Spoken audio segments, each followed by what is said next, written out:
ഒരു അപകടം ഉണ്ടായിക്കഴിഞ്ഞാൽ എങ്ങനെ ഇൻഷുറൻസ് ലഭിക്കാമെന്നുള്ളതാണ് കൂടുതൽ പ്രിയോറിറ്റി ആയിട്ട് കാണുന്നത്. ആ അപകടത്തിൻ്റെ ഉത്തരവാദികൾ ആരാണ്, അവർ എങ്ങനെയാണ് ആ കുഴപ്പത്തിൽ എത്തിയതെന്നുള്ള കാര്യത്തിൽ ചിലപ്പോൾ പോലീസുകാർ അല്പം ഒരു അഡ്ജസ്റ്റ്മെൻറ്റ് ചെയ്തു. നമ്മളുടെ നഗരങ്ങളും ഗ്രാമങ്ങളും ഇപ്പോൾ ബിൽഡ് ചെയ്തിരിക്കുന്ന അനുസരിച്ച് ലോക്കലായിട്ടുള്ള വെള്ളപ്പൊക്കങ്ങൾ സർവ്വസാധാരണമാവുകയാണ്. ഒരു അരമണിക്കൂർ ശക്തമായിട്ട് മഴ പെയ്ത് കഴിഞ്ഞാൽ എറണാകുളം വെള്ളക്കെട്ടിൻ്റെ അകത്തായി. ഇത് വലിയൊരു പ്രളയം മാത്രമല്ല, നമ്മളുടെ നിർമ്മാണ പ്രവർത്തനങ്ങൾ വേണ്ടത്ര സുരക്ഷയെപ്പറ്റി ചിന്തിക്കാതെ, കാലാവസ്ഥയെപ്പറ്റി ചിന്തിക്കാത്തത് കൊണ്ട് കേരളത്തിൽ എവിടെയും മിന്നൽ പ്രളയങ്ങൾ ഉണ്ടാകാനുള്ള സാധ്യത കൂടി വരികയാണ്. നമ്മളെപ്പോഴും ഈ മുല്ലപ്പെരിയാർ ഇപ്പോൾ പൊട്ടുമെന്നെല്ലാം പറഞ്ഞ് ആളുകളെ പേടിപ്പിക്കുന്ന ആളുകൾ കേരളത്തിലെ ഓരോ ഡാമുകൾക്കും ഒരു അപകടം സംഭവിച്ചു കഴിഞ്ഞിട്ടുണ്ടെങ്കിൽ ഏതൊക്കെ പ്രദേശങ്ങളിലാണ് ഫ്ലഡിങ് ഉണ്ടാവാൻ സാധ്യതയുള്ളത് എന്നുള്ള കൃത്യമായിട്ടുള്ള രേഖ നമ്മളുടെ ഗവൺമെൻറ് പബ്ലിക്കായിട്ട് ലഭ്യമാക്കിയിട്ട് പോലും അത് താഴേക്ക് കൊടുത്തിട്ടില്ല.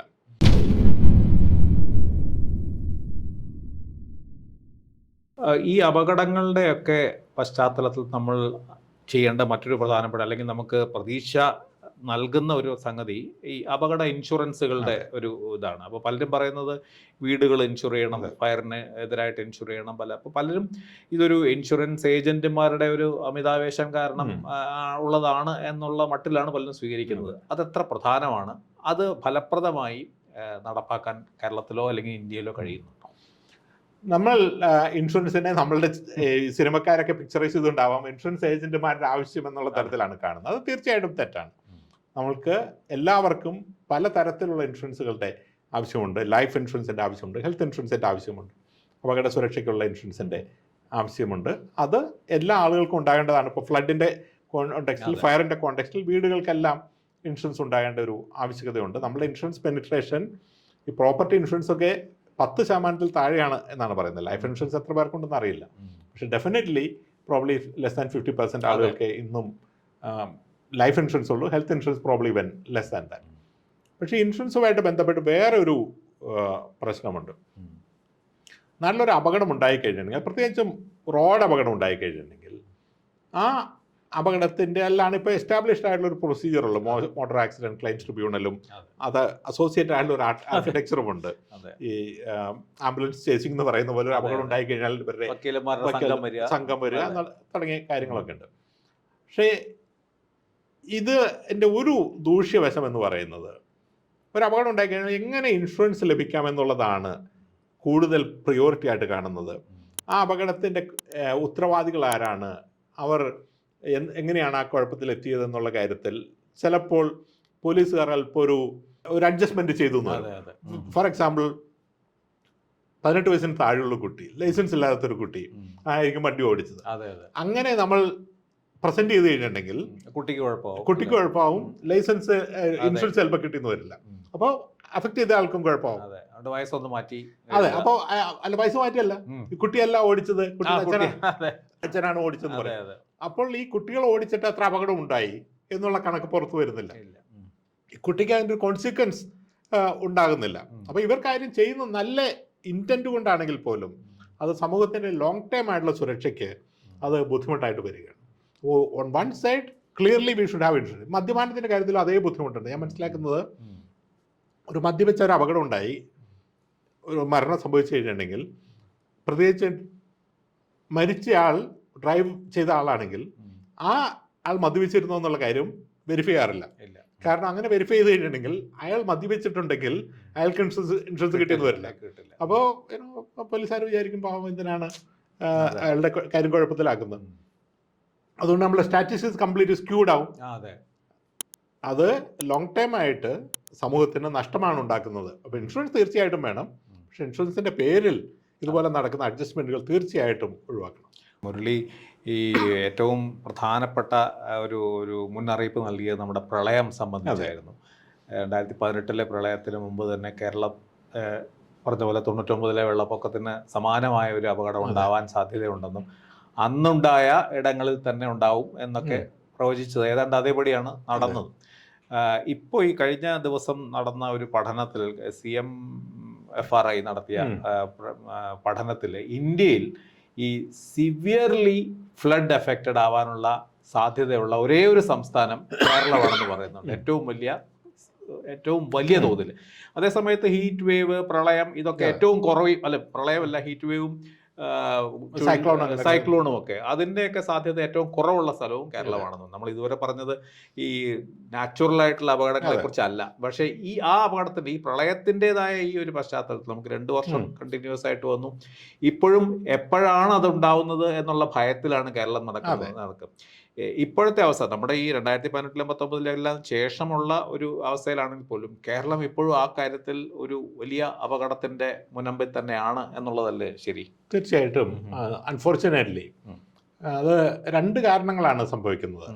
ഒന്ന്, നമ്മളുടെ ഈ 99 പ്രളയവും 2018 പ്രളയം പോലെ വളരെ വ്യാപകമായിട്ടുള്ളൊരു പ്രളയം, വളരെ ഇൻറ്റൻസ് ആയിട്ടുള്ള ഒരു റെയിൻഫോൾ ഉണ്ടായതുകൊണ്ടും അതുണ്ടാക്കിയ ഒരു പ്രളയം, അത് സാധാരണ രീതിയിൽ 100 വർഷത്തിൽ ഒരിക്കൽ ഉണ്ടാകുന്ന പ്രളയം കാലാവസ്ഥാ വ്യതിയാനത്തിൻ്റെ സാഹചര്യത്തിൽ അത് 40 വർഷത്തിൽ ഒരിക്കൽ എന്നൊരു സാഹചര്യത്തിലേക്ക് വരും. അതായത് ഈ നൂറ്റാണ്ടിൽ തന്നെ നമ്മൾ നിർഭാഗ്യവശാൽ വീണ്ടും അതുപോലെ ഒരു പ്രളയം കാണും. അതിൻ്റെ അർത്ഥം ഈ 2018 തൊട്ട് 40 വരെ എണ്ണി 2058 ഒരു പ്രളയം ഉണ്ടാവുന്നതല്ല. അതുപോലെ ഒരു പ്രളയം ഉണ്ടാകാനുള്ള സാധ്യത 100-ൽ 1 എന്നുള്ളതിൽ നിന്ന് 40-ൽ 1 മാറി. അപ്പോൾ തീർച്ചയായിട്ടും 2050 മുമ്പ് ഒരുപക്ഷെ അതുപോലൊരു പ്രളയം നമ്മൾ കണ്ടു എന്ന് വരാം. ഇത് ഒരു പ്രശ്നം. അതിന് വേണ്ട വലിയൊരു സെറ്റ് ഓഫ് തയ്യാറെടുപ്പുകളുടെ ഒരു ആവശ്യം നമുക്കുണ്ട്. രണ്ടാമത്തേത്, നമ്മളുടെ നഗരങ്ങളും ഗ്രാമങ്ങളും ഇപ്പോൾ ബിൽഡ് ചെയ്തിരിക്കുന്ന അനുസരിച്ച് ലോക്കലായിട്ടുള്ള വെള്ളപ്പൊക്കങ്ങൾ സർവ്വസാധാരണമാവുകയാണ്. ഒരു അരമണിക്കൂർ ശക്തമായിട്ട് മഴ പെയ്ത് കഴിഞ്ഞാൽ എറണാകുളം വെള്ളക്കെട്ടിൻ്റെ അകത്തായി. കേരളത്തിലെ പല നഗരങ്ങളും ഇപ്പോൾ നമ്മൾ അതെ നമ്മൾ ഒട്ടും പ്രതീക്ഷിക്കാത്ത ഹൈറേഞ്ചിന്റെ അടുത്തുള്ള പ്രദേശങ്ങൾ, നിലമ്പൂരും കാഞ്ഞിരപ്പള്ളിയും ഒന്നും നമ്മൾ സാധാരണഗതിയിൽ ഒരു പ്രളയമായിട്ട് അസോസിയേറ്റ് ചെയ്യുന്ന സ്ഥലങ്ങളല്ലല്ലോ. പക്ഷെ പെട്ടെന്ന് ഈ സ്ഥലങ്ങൾ വെള്ളത്തിലടിയിലുള്ള ഒരു സാഹചര്യമുണ്ട്. നിർമ്മാണ പ്രവർത്തനങ്ങളുടെ മഴയുടെ ഇന്റൻസിറ്റി കൂടുന്ന ഒരു സൈഡിൽ കൂടെ പ്രശ്നമാണ്. വെള്ളം സ്വാഭാവികമായിട്ട് പോയിരുന്ന പല പ്രദേശങ്ങളും ആ വെള്ളത്തിൻ്റെ ഒഴുക്ക് തടസ്സപ്പെടുത്തുന്ന തരത്തിൽ നിർമ്മാണ പ്രവർത്തനങ്ങൾ ഉണ്ടായി എന്നുള്ളത് അത് രണ്ടാമത്തെ കാര്യമാണ്. ഈ കാര്യം നമ്മൾ ശ്രദ്ധിച്ചില്ലെങ്കിൽ ഇത് കൂടിക്കൂടി വരും. അതുകൊണ്ടായിരിക്കണം ഈ നാഷണൽ റിപ്പോർട്ട് വരുന്നത്. ഇത് ഈ വലിയൊരു പ്രളയം മാത്രമല്ല, നമ്മളുടെ നിർമ്മാണ പ്രവർത്തനങ്ങൾ വേണ്ടത്ര സുരക്ഷയെപ്പറ്റി ചിന്തിക്കാതെ, കാലാവസ്ഥയെപ്പറ്റി ചിന്തിക്കാത്തത് കൊണ്ട് കേരളത്തിൽ എവിടെയും മിന്നൽ പ്രളയങ്ങൾ ഉണ്ടാകാനുള്ള സാധ്യത കൂടി വരികയാണ്. അത് ലോങ് ടൈം ആയിട്ട് നമുക്ക് നമ്മുടെ പല സ്ഥലത്തെയും ഹാബിറ്റബിൾ അല്ലാതെ ആക്കുന്നൊരു സാഹചര്യമുണ്ട്. ഇപ്പോൾ എറണാകുളത്തിൻ്റെ കാര്യം പലപ്പോഴും പറയാറുണ്ട്. എറണാകുളത്തിൻ്റെ ഒരു 1/3 ഭാഗങ്ങളെങ്കിലും സ്ഥിരമായി മിന്നൽ പ്രളയങ്ങളുടെ ഒരു പ്രദേശമായി മാറും. അത് 2050 ആകുന്നതോടെ പല ഭാഗങ്ങളും ജീവിക്കാൻ പറ്റാത്ത ഒരു രീതിയിലേക്ക് വരും. ഈ ഇപ്പോഴത്തെ ഈ കഴിഞ്ഞോടെ നമ്മൾ സംസാരിച്ചാണെങ്കിൽ ഇപ്പോഴും നടക്കുന്ന ഈ ദേശീയപാത നിർമ്മാണത്തിനെ കുറിച്ച് പലരും പല ഉത്കണ്ഠകളും പ്രകടിപ്പിച്ചിട്ടുണ്ട്. തീർച്ചയായിട്ടും അത് സംബന്ധിച്ച പഠനങ്ങൾ നടത്തിയിട്ടുണ്ടാവും. അതൊരു വശത്ത് അപകടമുള്ളപ്പോൾ മറുവശത്ത് മുരളി സൂചിപ്പിച്ചിരുന്നത് 2018 ശേഷം നമ്മൾ ഉൾക്കൊണ്ട ഒരു പാഠം, പല പാഠങ്ങളും ഉൾക്കൊണ്ടില്ലെങ്കിൽ ഒരു പാഠം ഡാം സേഫ്റ്റി മാനേജ്മെന്റ് കുറച്ചും കൂടി ഭേദപ്പെട്ടിട്ടുണ്ട് എന്നാണ് അല്ലേ? അങ്ങനെയുള്ള അന്നുണ്ടായ പോലെയുള്ള ഒരു ഡാം സംബന്ധിച്ചൊരു അപകടം ചിലപ്പോൾ ഇനിയും ഉണ്ടാവാൻ വഴിയില്ല എന്ന് പറയാമോ? തീർച്ചയായിട്ടും ഡാമിൻ്റെ ഓപ്പറേഷനെ സംബന്ധിച്ചിടത്തോളം വലിയൊരു മാറ്റം അതിനുശേഷം ഉണ്ടായിട്ടുണ്ട്. അന്ന് ഇപ്പോൾ 2018 കാര്യം എടുത്തു കഴിഞ്ഞാണെങ്കിൽ 2018 ഏപ്രിൽ മാസത്തിൽ തൊട്ട് ഞാൻ ഈ ഡാമിൻ്റെ ഓപ്പറേഷനെ പറ്റി നമ്മൾ ശ്രദ്ധിക്കണമെന്നും, കാരണം താഴെ ഭാഗത്ത് പ്രളയം വരുന്ന സമയത്ത് ഡാം തുറന്നു വിടേണ്ട ഒരു സാഹചര്യം ഉണ്ടാകരുത്, അങ്ങനെയാണ് ഈ പ്രളയത്തിൻ്റെ ഇൻറ്റൻസിറ്റി കൂടുന്നത്, അതുണ്ടാകരുതെന്നും ഞാൻ അന്ന് തന്നെ പറഞ്ഞിരുന്നു. പക്ഷെ അന്നതുണ്ടായില്ല. അപ്പം അന്ന് ആ തരത്തിൽ മനുഷ്യനിർമ്മിതമാണ് ഒരു പരിധി വരെ ഒരു വിവാദമാണ് ആ കാലത്ത് ഉണ്ടായത്. അപ്പം അത് ഈ എങ്ങനെയാണ് ഒരു ഡാമിനെ ഒരു ഫ്ലഡ് കൺട്രോൾ ഇൻസ്ട്രുമെൻ്റ് ആയിട്ട് ഉപയോഗിക്കുന്നത് എന്നുള്ള തരത്തിലുള്ള ചിന്ത ആ സമയത്ത് ഉണ്ടായിരുന്നില്ല. ഡിഫോൾട്ട് സെറ്റിംഗ് ആയിരുന്നു.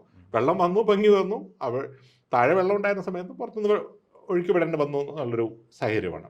ഇന്ന് അത് മാറിയിട്ടുണ്ട്. ഇപ്പോൾ കേരളത്തിലെ ഇലക്ട്രിസിറ്റി ബോർഡിൻ്റെ കീഴിലുള്ള ഡാമുകളാണെങ്കിലും ഇറിഗേഷൻ്റെ കീഴിലുള്ള ഡാമുകളാണെങ്കിലും അതിൽ ഓരോ ഡാമുകളും അവരുടെ റൂൾ കർവ് എന്ന് പറയുന്ന ഈ തരത്തിൽ എങ്ങനെയാണ് ഒപ്റ്റിമലായിട്ട് സ്റ്റോർ ചെയ്യേണ്ടത് എന്നുള്ള കണക്കുകൾ ഇപ്പോൾ ഉണ്ടാക്കിയിട്ടുണ്ട്. എനിക്ക് കൂടുതൽ ഇൻട്രസ്റ്റിംഗ് ആയിട്ട് തോന്നിയിട്ടുള്ള ഈ ഡാമിന് ഒരു അപകടം സംഭവിച്ചു കഴിഞ്ഞിട്ടുണ്ടെങ്കിൽ അത് എവിടെയെല്ലാം വെള്ളം എത്തിക്കുമെന്നുള്ള കണക്ക് ഇന്നവർ മോഡൽ ചെയ്ത് കണ്ടുപിടിച്ചിട്ടെന്ന് മാത്രമല്ല ഈ ഇൻഫർമേഷൻ പബ്ലിക് ഡൊമൈനിൽ ലഭ്യമാണ്. നമ്മളുടെ KCBയുടെ സൈറ്റിലും ഇറിഗേഷൻ ഡിപ്പാർട്ട്മെൻറ്റ് സൈറ്റിലും ലഭ്യമാണ്. പക്ഷെ നിർഭാഗ്യവശാൽ കേരളത്തിലെ മീഡിയ ഇക്കാര്യത്തിൽ ഒരു താല്പര്യവും എടുത്തിട്ടില്ല. ഇത് ജനങ്ങളിലേക്ക് കമ്മ്യൂണിക്കേറ്റ് ചെയ്തിട്ടില്ല. നമ്മളെപ്പോഴും ഈ മുല്ലപ്പെരിയാർ ഇപ്പോൾ പൊട്ടുമെന്നെല്ലാം പറഞ്ഞ് ആളുകളെ പേടിപ്പിക്കുന്ന ആളുകൾ കേരളത്തിലെ ഓരോ ഡാമുകൾക്കും ഒരു അപകടം സംഭവിച്ചു കഴിഞ്ഞിട്ടുണ്ടെങ്കിൽ ഏതൊക്കെ പ്രദേശങ്ങളിലാണ് ഫ്ലഡിംഗ് ഉണ്ടാവാൻ സാധ്യതയുള്ളത് എന്നുള്ള കൃത്യമായിട്ടുള്ള രേഖ നമ്മളുടെ ഗവൺമെൻറ് പബ്ലിക്കായിട്ട് ലഭ്യമാക്കിയിട്ട് പോലും അത് താഴേക്ക് കൊടുത്തിട്ടില്ല. അപ്പം ഞാൻ പലപ്പോഴും ചിന്തിക്കാറുള്ള കാര്യമുണ്ട്. കേരളത്തിലെ ഓരോ വീടുകളിൽ ഇന്ന് ഇലക്ട്രിസിറ്റി ലഭ്യമാണ്. അപ്പോൾ ഒരു ഇലക്ട്രിസിറ്റി മീറ്റർ കേരളത്തിലെ ഓരോ വീടുകളിലും ഉണ്ട്. അപ്പോൾ ഈ രണ്ട് ഡേറ്റ മിക്കവാറും ഡാമുകൾ മിക്കവാറും എന്ന് പറഞ്ഞാൽ പകുതിയോളം ഡാമുകൾ ഇലക്ട്രിസിറ്റി ബോണ്ട് ഇതിലാണ്. ഒരു പർട്ടിക്കുലർ വീട്ടിൽ ഒരു ഡാം സുരക്ഷയും ആയിട്ട് ബന്ധപ്പെട്ട വെള്ളപ്പൊക്ക സാധ്യത ഉണ്ടെങ്കിൽ ആ ഇലക്ട്രിസിറ്റി മീറ്ററിന് താഴെ ഒരു ഇൻഡിക്കേഷൻ ഉണ്ടാക്കുക എന്ന് പറയുന്നത് സാങ്കേതികമായിട്ട് വളരെ നിസ്സാരമായ ഒരു കാര്യമാണ്. ആ മാപ്പ് അവരുടെ കയ്യിൽ ലഭ്യമാണ്, ഇയാളുടെ വീടിൻ്റെ കോർഡിനേറ്റ് അയാളുടെ കയ്യിൽ ലഭ്യമാണ്. അപ്പോൾ അങ്ങനെ ഒരു ഡാമിനൊരു അപകടം ഉണ്ടായിക്കഴിഞ്ഞിട്ടുണ്ടെങ്കിൽ ഈ പർട്ടിക്കുലർ വീട്ടിലേക്ക് ഒരു അലർട്ട് എത്തിക്കാനുള്ള സംവിധാനം ഈ 3 ഇതായിട്ട് കണക്ട് ചെയ്താൽ നമുക്ക് ഉണ്ടാക്കാവുന്നതാണ്. ഇത് ബോർഡ് ചെയ്യുന്നില്ല, പക്ഷേ ബോർഡിനെ ചെയ്യിക്കാനായിട്ട് നമ്മൾ മാധ്യമങ്ങൾ നിർബന്ധിതരാക്കുന്നില്ല. സാധാരണ ജനങ്ങൾ തീർച്ചയായിട്ടും അത് ശ്രദ്ധിക്കുന്നുമില്ല. അപ്പോൾ ഇമ്പ്രൂവ്മെൻ്റ് ഉണ്ടെങ്കിൽ പോലും ഇനിയും ഏറെ സാധ്യതകൾ ഈ ഡാം സുരക്ഷയുടെ കാര്യത്തിൽ ഉണ്ട്. ഈ മുല്ലപ്പെരിയാറിനെ പറ്റി പറഞ്ഞപ്പോഴാണ് ഇപ്പോഴും മലയാളികളുടെ ഏറ്റവും അധികം ഭയപ്പെടുത്തുന്ന ഒന്നാണ്. അത് വീണ്ടും പുതിയ ചില തീരുമാനങ്ങളും വരുന്നതാണ്. നമുക്കത് തമിഴ്നാടും ഗവൺമെൻറ് ആയാലും അത് മറ്റ് കേന്ദ്ര ഏജൻസികളായാലും കേരളത്തിൻ്റെ ഉത്കണ്ഠകളെ ഇപ്പോഴും വലുതായിട്ട് പരിഗണിക്കുന്നില്ല. അപ്പോൾ കേരളം അത്രയും ഉത്കണ്ഠപ്പെടേണ്ടതാണോ എന്നുള്ളത് തന്നെ തർക്ക വിഷയമാണ്. മുരളി പലതവണ ഇത് സംബന്ധിച്ച് പറഞ്ഞിട്ടുണ്ടെങ്കിലും ഇപ്പോഴത്തെ ഒരു അവസ്ഥയിൽ മുല്ലപ്പെരിയാറിൻ്റെ ഒരു സ്ഥിതിയെക്കുറിച്ച് എന്താണ് ഇനിയിപ്പോൾ കേരളത്തിനോ അല്ലെങ്കിൽ മലയാളികൾക്കോ നാട്ടുകാർക്കോ എന്തെങ്കിലും ചെയ്യേണ്ടതുണ്ടോ ബാക്കി? ഞാൻ പലപ്പോഴും പറഞ്ഞിട്ടുള്ളത് നമ്മളുടെ ആശങ്കകൾ മുല്ലപ്പെരിയാർ എന്ന് പറഞ്ഞ ഒറ്റ അണക്കെട്ടിലേക്ക് ചുരുക്കുന്നതാണ് ഇതിൽ പ്രധാനമായിട്ടും കുഴപ്പമുണ്ടാക്കുന്നത്. ഒരു അണക്കെട്ട് സുരക്ഷിതമാണോ അല്ലയോ എന്നുള്ളത് അത് എന്നുണ്ടാക്കി എന്നുള്ളതിനെ അല്ല അനുസരിച്ചിരിക്കുന്നത്, എത്ര സുരക്ഷിതമായി ഇത് കൊണ്ടു നടക്കുന്നു എന്നുള്ളതിനെ പറ്റിയിട്ടാണ് ബന്ധപ്പെട്ടിരിക്കുന്നത്. ഞാൻ സാധാരണക്കാർക്ക് എളുപ്പത്തിൽ ഞാൻ പലപ്പോഴും പറയാറുണ്ട്, ഒരു അണ കെട്ടുന്നതും ഒരു പെണ്ണ് കെട്ടുന്നതും ഏതാണ്ട് ഒരുപോലെയാണ്. അത് എന്ന് കെട്ടി എന്നുള്ളതല്ല, എന്ന് പൊട്ടുമെന്നുള്ളതിനെ ബന്ധിച്ചിരിക്കുന്നത്. അത് എങ്ങനെ കൊണ്ടു നടക്കുന്നു എന്നുള്ളതിനെ ആണ് ബന്ധപ്പെട്ടിരിക്കുന്നത്. അപ്പോൾ കെട്ടുന്നതിൽ എന്തിലും പൊട്ടാനുള്ള സാധ്യതയുണ്ട്, പക്ഷേ നന്നായിട്ട് കൊണ്ടു നടക്കുക എന്നുള്ളതാണ് പ്രാധാന്യമുള്ള കാര്യം. അപ്പോൾ കേരളത്തിലെ ഈ 60 മേജർ അണക്കെട്ടുകളാണ് നമുക്കുള്ളത്. ഇതിന് 60നും സാധ്യതയുണ്ട്. ആ സാധ്യത എല്ലാം ഒരുപോലെയല്ല, വ്യത്യസ്തമാണ്, പക്ഷെ 60നും ഉണ്ട്. അപ്പോൾ ഈ 60 അണക്കെട്ടുകളെയും ഒരേ തരത്തിലുള്ള അനാലിസിസ് നമ്മൾ എടുത്തു കഴിഞ്ഞിട്ട് നമ്മൾ പറയുകയാണ് ഇതിൽ കൂടുതൽ അപകട സാധ്യതയുള്ള കുറച്ച് അണക്കെട്ടുകളുണ്ട്. Let's red category. അതിൽ ഒരുപക്ഷെ മുല്ലപ്പെരിയാർ നമ്പർ 1 ആയിരിക്കാം, അല്ലെങ്കിൽ വേറെ ചില ഉണ്ടായിരിക്കാം. ഒരു യെല്ലോ കാറ്റഗറി സാധ്യതയുണ്ട്, പക്ഷെ നമുക്ക് കൺട്രോൾ. ഗ്രീൻ കാറ്റഗറി യാതൊരു അപകട സാധ്യതയും ഇല്ല. ഈ തരത്തിൽ, അല്ലെങ്കിൽ അപകട സാധ്യത ഏറ്റവും കുറവാണ്. ഈ തരത്തിൽ നമ്മൾ കൈകാര്യം ചെയ്ത് ഈ ഓരോ അണക്കെട്ടുകളും പിന്നെ എങ്ങനെയാണ് നമ്മൾ ലോങ് ടൈം ആയിട്ട് മാനേജ് ചെയ്യാനായിട്ട് പോകുന്നത്. ഇപ്പോൾ ഗ്രീനിനെ നമ്മൾ വിൽ കണ്ടിന്യൂ ടു മോണിറ്റർ, യെല്ലോയെ നമ്മൾ improve and try to bring it to green category. Red either we will decommission or will take such measures to bring into yellow or green എന്നുള്ള തരത്തിൽ ഒരു കോംപ്രഹെൻസീവ് ആയിട്ടുള്ള ഒരു പ്ലാൻ ഉണ്ടാക്കുകയാണെങ്കിൽ അത് മറ്റുള്ള ആളുകളുടെ മുമ്പിൽ പ്രസൻറ്റ് ചെയ്താൽ നമുക്ക് കൂടുതൽ ക്രെഡിബിലിറ്റി ഉണ്ടാകും. അപ്പോൾ നമ്മൾ ഈ 59 ഡാമുകളുടെ കാര്യത്തിലും ഇങ്ങനെ ഉറക്കം തൂങ്ങുകയും ഒരു ഡാം ഇപ്പോൾ പൊട്ടുമെന്ന് പറയുമ്പോൾ കേരളത്തിന് പുറത്തുള്ള ഒരാളുടെ മുമ്പിൽ പ്രസൻറ്റ് ചെയ്യുമ്പോൾ അതിനൊരു ക്രെഡിബിലിറ്റി ഉണ്ടാവില്ല. അപ്പോൾ അതുകൊണ്ടാണ് ഞാൻ ഈ ഒരു വിഷയത്തിൽ ഇപ്പോൾ ആളുകൾ ഇത് പൊട്ടില്ല എന്ന് ഉറപ്പ് പറയാൻ സാധിക്കും, അങ്ങനെയുള്ള ആ കാര്യത്തിലൊന്നും സയൻറ്റിഫിക് ആയിട്ട് നമുക്ക് സാധിക്കില്ല. അത് ഒരു ഡാമിൻ്റെ കാര്യത്തിൽ നമുക്ക് പറയാനായിട്ട് സാധിക്കില്ല. പക്ഷേ ഇങ്ങനെ ഒരു അനാലിസിസ് ചെയ്ത് കഴിഞ്ഞിട്ടുണ്ടെങ്കിൽ നമുക്ക് തീർച്ചയായിട്ടും എല്ലാ ഡാമുകളും സുരക്ഷിതമാക്കാനായിട്ട് സാധിക്കും. ഞാൻ ഒരു കാര്യം കൂടി ഈ കോണ്ടെക്സ്റ്റിൽ പറയണം. ലോകത്ത് ഇന്ന് ഡാം പണിയുക എന്ന് പറയുന്ന ഒരു ഫാഷനല്ല. വാസ്തവത്തിൽ ഡാമുകൾ പൊളിച്ചു കളയുക എന്നുള്ളതാണ് ഇപ്പോഴത്തെ രീതി. കാരണം നദികൾക്ക് ഒഴുകാനുള്ള ഒരു അവകാശമുണ്ട് എന്നുള്ളതാണ് പുതിയ പരിസ്ഥിതി തത്വശാസ്ത്രം. അതിനെ കെട്ടി നിർത്താൻ നമുക്ക് അവകാശമില്ല എന്നുള്ളതാണ്. ചില രാജ്യങ്ങളിൽ നദികൾക്ക് സ്വന്തമായിട്ടുള്ള ലീഗൽ പേഴ്സണ അലോ ചെയ്തിട്ടുണ്ട്. യൂറോപ്യൻ യൂണിയനിൽ പുതിയ റെസ്റ്റോറേഷൻ നിയമം കഴിഞ്ഞ വർഷം ജൂണിൽ വന്നു. അതിലെ ഒരു ടാർഗറ്റ് എന്ന് പറയുന്നത് 25,000 കിലോമീറ്റർ നീളത്തിലുള്ള നദികളിലെ നീരൊഴുക്ക് തടസ്സപ്പെടുത്തുന്ന സ്ട്രക്ചേഴ്സ് റിമൂവ് ചെയ്യും എന്നുള്ളതാണ്. കേരളത്തിലെ അനവധി ഡാമുകൾ ഇറിഗേഷനും അനവധി ഡാമുകൾ ഇലക്ട്രിസിറ്റിക്കും വേണ്ടിയിട്ടുള്ള പലതും മൾട്ടിപർപ്പസ് ഡാമുകളുമാണ്. അപ്പോൾ ഇറിഗേഷൻ കേരളത്തിൽ പൊതുവെ കുറഞ്ഞു വരികയാണ്. കൃഷി കുറഞ്ഞു വരുന്നു, ഇറിഗേഷൻ കുറഞ്ഞു വരികയാണ്. ഞാൻ ഒരു സ്ഥലത്ത് വായിച്ച ഒരു പഠനം പറയുന്നത് കേരളത്തിൽ ഇറിഗേഷൻ കനാലുകൾ എവിടെയൊക്കെ എത്തിയോ അവിടെയെല്ലാം നെൽകൃഷി കുറഞ്ഞു വന്നു എന്നുള്ളതാണ്. കാരണം ഇറിഗേഷൻ കനാൽ വന്നപ്പോൾ അവിടെ റോഡ് വന്നപ്പോൾ സ്ഥലത്തിന് വില കൂടി, വികസനമായി, അതോടെ സ്ഥലത്തിന് വില കൂടി, അത് കൃഷി അവസാനിച്ചു എന്ന്. ഇപ്പോൾ പലപ്പോഴും ഇറിഗേഷൻ കനാൽ മെയിൻറ്റെയിൻ ചെയ്യുന്ന അവിടുത്തെ ഒരു വാട്ടർ സെക്യൂരിറ്റിക്ക് വേണ്ടിയിട്ടാണ്, ഇറിഗേഷൻ വേണ്ടിയിട്ടുള്ളത്.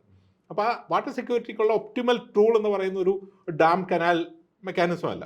അപ്പോൾ ആ ഇറിഗേഷന് വേണ്ടി ഉണ്ടാക്കിയിരുന്ന ഡാമുകൾ ഒരുപക്ഷെ ലോങ് ടൈം ആയിട്ട് നിലനിർത്തേണ്ട ഒരു ആവശ്യം ഉണ്ടാവില്ല. ഇലക്ട്രിസിറ്റിയുടെ കാര്യത്തിൽ സോളാർ എനർജി ഡ്രമാറ്റിക് ആയിട്ടുള്ള മാറ്റങ്ങളാണ് ഉണ്ടാക്കിയിരുന്നത്. കഴിഞ്ഞ 20 വർഷത്തിൽ എന്തുമാത്രം വേഗത്തിൽ സോളാർ എനർജിയുടെ പ്രൈസ് കുറഞ്ഞു. ആ കുറവ് കണ്ടിന്യൂ ചെയ്യുകയാണെങ്കിൽ അടുത്ത 20 വർഷത്തിനും സോളാർ അല്ലാതെ ഒരു എനർജി സോഴ്സ് കേരളത്തിൽ ഉണ്ടായി എന്ന് വരില്ല. അപ്പോൾ എനർജിക്ക് വേണ്ടി ഒരു ഡാം ഉണ്ടാക്കേണ്ട, ഡാം നിലനിർത്തേണ്ട ഒരു ആവശ്യം ഒരുപക്ഷെ നമുക്ക് ഉണ്ടായി എന്ന് വരില്ല. അപ്പോൾ നമ്മളുടെ ഡാമുകൾ നിലനിർത്തുക മാത്രമല്ല, ഡാമുകൾ ഡീകമ്മീഷൻ ചെയ്യേണ്ട ഒരു കാലഘട്ടം കൂടി ആണ് നമുക്ക് വരാൻ പോകുന്നത്. അതിന് വേണ്ടിയിട്ട് കോംപ്രിഹെൻസീവായിട്ട് സ്റ്റേറ്റ് വൈഡ് ആയിട്ട് നമ്മൾ ചിന്തിച്ചു കഴിഞ്ഞിട്ടുണ്ടെങ്കിൽ we have a better case for our safety including Mullaperiyar.